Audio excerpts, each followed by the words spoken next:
OBC reservation নিয়ে কি বললেন রাজ্যের মুখ্যমন্ত্রী, অবশ্যই পুরো ভিডিওটি দেখে নিন এবং শুনে নিন। দেখুন, আইন আইনে লড়বে। আইনের কথা আমি যেহেতু এখনো ইন্টারিম অর্ডারে আছে, ফাইনাল জাজমেন্ট হয়নি। ফাইনাল জাজমেন্ট হলে আই ক্যানট ক্রিটিসাইজ দ্য জাজ, but I can criticise the judgement. ঠিক আছে, এটা কিন্তু ফাইনাল অর্ডার নয়।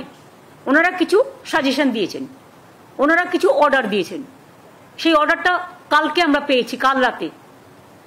ওটা নিয়ে স্টাডি করছেন লিগাল টিমের লোকেরা, এবং কেসটা অলরেডি সুপ্রিম কোর্টের কাছে আমরা 3 মাস টাইম নিয়েছিলাম। এবং আমরা যদি দেখি আইনত কোনটা আমাদের শুট করছে, সুপ্রিম কোর্টের 3 মাস টাইম মোতাবেক আমরা কিন্তু কাজটা করেছিলাম। এবং কাজটা গভর্নমেন্ট করেনি, কাজটা করেছে ওবিসি কর্পোরেশন। এবং সেখানে একজন x senior justice of Calcutta high court সেখানে আছেন।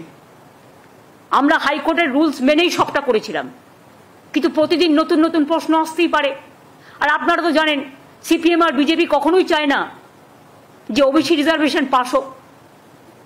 এটা তো গরিব লোকেদের জন্য, এটা তো ইকোনমিক ব্যাকওয়ার্ড ক্লাস, যারা সোশ্যালি ব্যাকওয়ার্ড, যারা ইকোনমিক্যালি ব্যাকওয়ার্ড।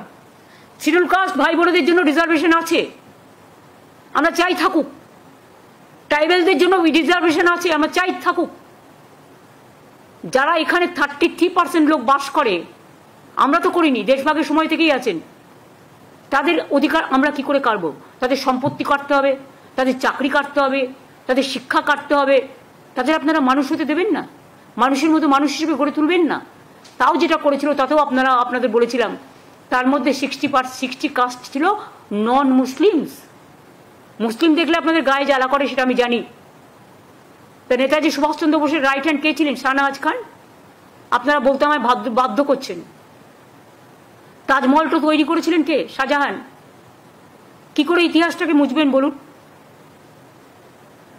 গান্ধীজি কি বলেছিলেন? ঈশ্বর আল্লাহ তেরে নাম সবকো সুমতি দে ভগবান।